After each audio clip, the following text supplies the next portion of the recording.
Hello and welcome to my channel. कैसे हैं आप लोग। आज की रीडिंग में हम देखेंगे आपके पार्टनर का नेक्स्ट एक्शन और उनकी current energies no contact situation में क्या है, आपके पार्टनर क्या सोच रहे हैं और आने वाले टाइम में क्या ये आपकी तरफ बढ़ेंगे।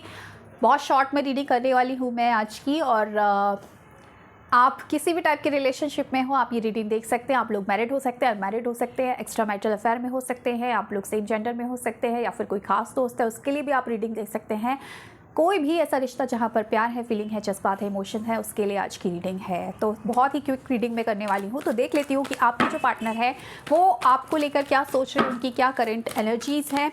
और आपको क्या करना है, अपने पार्टनर को याद करना है, मन ही मन उनका नाम लेना है और बस पॉजिटिव रहना है। ठीक है, तो देख लेते हैं क्या है आपके पार्टनर की फीलिंग्स। यूनिवर्स गाइड करे, मुझे बताएं जो मेरे व्यूअर्स हैं उनके पार्टनर उनके बारे में क्या सोच रहे हैं, क्या है उनकी करंट एनर्जीज। पहला कार्ड यहाँ पर मुझे मिल गया है 3 ऑफ वॉन्ड्स का। दूसरा कार्ड यहाँ पर मुझे मिल गया है 5 ऑफ पेंटिकल्स का। तीसरा कार्ड यहाँ पर मुझे मिल गया है नाइट ऑफ सॉर्ड्स का। और यहाँ पर 7 ऑफ पेंटिकल्स, यहाँ पर है 5 ऑफ सॉर्ड्स, यहाँ पर है 9 ऑफ सॉर्ड्स, यहाँ पर है टावर। देखो नो कॉन्टेक्ट सिचुएशन है या क्लियर कट, बिल्कुल बात नहीं हो रही है, बिल्कुल बात नहीं हो रही है। रिश्ता लगभग ख़त्म हो चुका है और आपके पर्सन ने भी ये चीज़ मान ली है कहीं ना कहीं कि रिश्ता ऑलमोस्ट ख़त्म हो चुका है, क्योंकि इतनी ज़्यादा गंदगी इस रिश्ते में फैल चुकी है कि रिश्ते में अब जान बाकी नहीं रही, रिश्ते में जान बाकी नहीं रही है। द सन का कार्ड है। देखो रिश्ता तो ऑलमोस्ट ख़त्म है। बॉटम ऑफ द डेक यहाँ पर 8 ऑफ वॉन्ड्स। देखो रिश्ता तो ऑलमोस्ट ख़त्म है, कहीं ना कहीं इस रिलेशनशिप में नो कॉन्टेक्ट सिचुएशन मुझे नज़र आ रहा है। काफ़ी टाइम से नो कॉन्टेक्ट सिचुएशन है और इसका रीज़न है थर्ड पार्टी की वजह से, या इसके खुद के डोमिनेंट थॉट्स, या ये पर्सन ने आपको पास्ट में ना बहुत कुछ गंदा बोला है, इतना सुनाया है कि आपने भी कहीं ना कहीं आप मान लिया है कि आप शायद इस रिश्ते में अब आगे नहीं बढ़ सकते हैं। इस तरीके की चीज़ मुझे दिख रही है। ये पर्सन इस वक्त कहीं ना कहीं आपको लेकर बहुत ज़्यादा ओवर थिंकिंग कर रहे हैं, बहुत ज़्यादा पास्ट की मेमोरीज इस वक्त तो इनका दिल नहीं लग रहा। और इसका रीज़न यही है कि प्यार तो अभी भी बरकरार है, हुई है इनसे गलती थर्ड पार्टी की वजह से, एक रीज़न हो सकता है। दूसरा इनका खुद का दिमाग, इनका खुद का ज़िद्दीपन, या खुद का एक तरीके से अक्खड़पन, या गंदी बातें बोलना, इस तरीके की हरकतें करना, कुछ ना कुछ डोमिनेट बिहेवियर, बहुत गलत हरकत इन्होंने आपके साथ की है।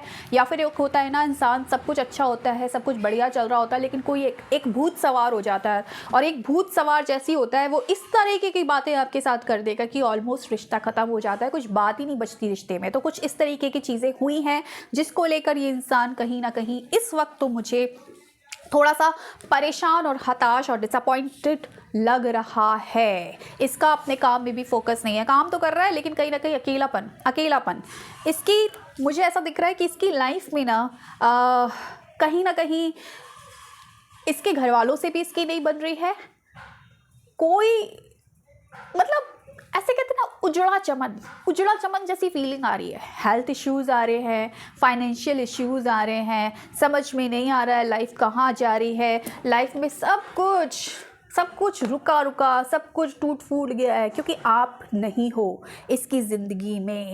इस वक्त ये पर्सन ओवर थिंक कर रहा है, मैंने बोला आपकी तरफ दौड़ कर आना चाहता है। अब इसके मन में ना अचानक प्यार उमड़ रहा है, कुछ तो हरकत ऐसी की है जिसकी वजह से रिश्ता ख़त्म हुआ है, और यही कारण है कि ये पर्सन बहुत ज़्यादा पास्ट के बारे में सोच रहा है, और बहुत ज़्यादा ये चीज़ सोच रहा है कि पास्ट में ऐसा क्यों हो गया, शायद मैं चीज़ें ठीक कर सकता था, शायद चीज़ें ठीक हो सकती थी, लेकिन कहीं ना कहीं इनके बिहेवियर की वजह से या फिर थर्ड पार्टी की वजह से आपका रिश्ता टूटा है और इसको लेकर ये पर्सन इस वक्त थोड़े से डिसअपॉइंटेड मुझे नज़र आ रहे हैं, सोचते हुए नज़र आ रहे हैं, तकलीफ़ में नज़र आ रहे हैं। इनकी फाइनेंशियल इशू भी ठीक नहीं है, इनके रिलेशनशिप भी ठीक नहीं है और किसी के साथ भी इनके रिलेशनशिप कुछ खास मुझे अच्छे दिख नहीं रहे हैं।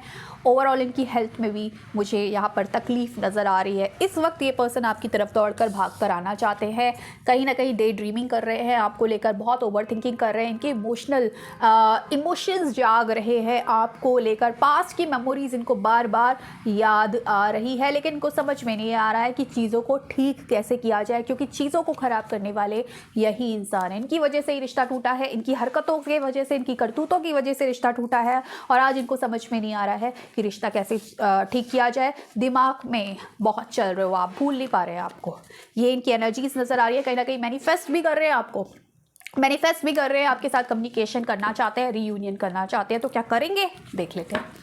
यूनिवर्स गाइड करिए, मुझे बताएं नेक्स्ट एक्शन क्या होगा इस पर्सन का, क्या ये पर्सन यूनियन के लिए आएंगे, देख लेते हैं क्या निकल कर आता है नेक्स्ट एक्शन। पहला कार्ड यहाँ पर आया है स्टार का कार्ड।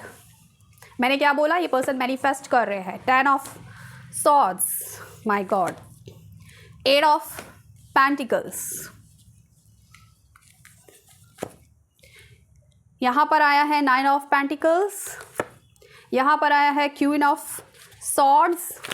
ये तो मैनिफेस्ट कर रहे हैं, लेकिन मुझे लगता है आप शायद ये दिमाग में बिठा चुके हैं कि आप इनको आसानी से माफ़ नहीं करेंगे। भले आप रीडिंग ज़रूर देख रहे हैं, पेज ऑफ पेंटिकल्स, लेकिन आप मन में कहीं ना कहीं ये बिठाए बैठे हैं कि आप इनको आसानी से माफ़ नहीं करेंगे। 3 ऑफ कप्स, पास से पर्सन आ रहा है, ये पर्सन आ तो रहा है आपकी तरफ, लेकिन बात यही है कि ये पर्सन अभी भी पूरी तरीके से सुधर कर नहीं आ रहा है, पूरी तरीके से सुधर कर नहीं आ रहा है।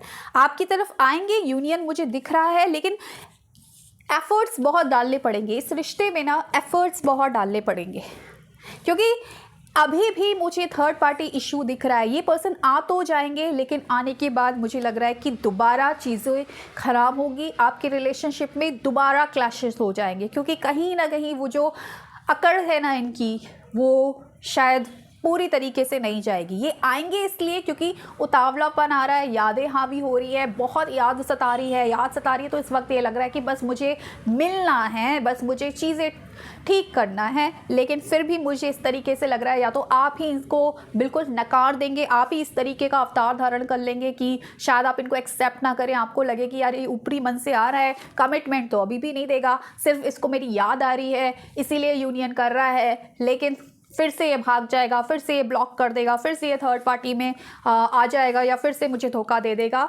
लेकिन कहीं ना कहीं इस रिश्ते में मुझे थोड़ा सा ये ज़रूर दिख रहा है कि अगर आप प्रॉपर डिसीजन लेते हैं और एफ़र्ट्स डालते हैं, आप दोनों की तरफ से अगर एफ़र्ट्स आता है तो इस रिश्ते में कहीं ना कहीं एक बैलेंस आ सकता है। लेकिन उसमें अगेन मुझे टाइम नज़र आ रहा है। ये पर्सन आएगा ज़रूर आपकी तरफ, लेकिन इस पर्सन को प्रॉपर हील होने में टाइम लगेगा, इस रिश्ते को ठीक होने में टाइम लगेगा, क्योंकि ये रिश्ते में ये आ तो जाएंगे क्योंकि याद आ रही है, लेकिन फुली कमिटमेंट के साथ ये पर्सन नहीं आएंगे। तो ये आपके ऊपर है, आप इनको एक्सेप्ट करते हैं नहीं करते हैं। मुझे लगता है कि शायद बहुत सारे लोग यहाँ पर एक्सेप्ट नहीं करेंगे, अपने इनर वॉइस को सुनेंगे, उनको लगेगा कि अभी भी ये पर्सन पूरी तरीके से हील नहीं हुआ है। और वाकई में जब आप ऐसा करते हैं, जब आप एक गलत इंसान को अपनाने से इनकार करते हैं, तो यूनिवर्स भी कहीं ना कहीं आपकी सहायता करता है और यूनिवर्स फिर आपकी सहायता करेगा और इस रिश्ते में बाद में जाके चीज़ें ठीक होती हुई मुझे दिख रही है। तो ये थी आज की reading. So thank you so much for watching my video. Bye.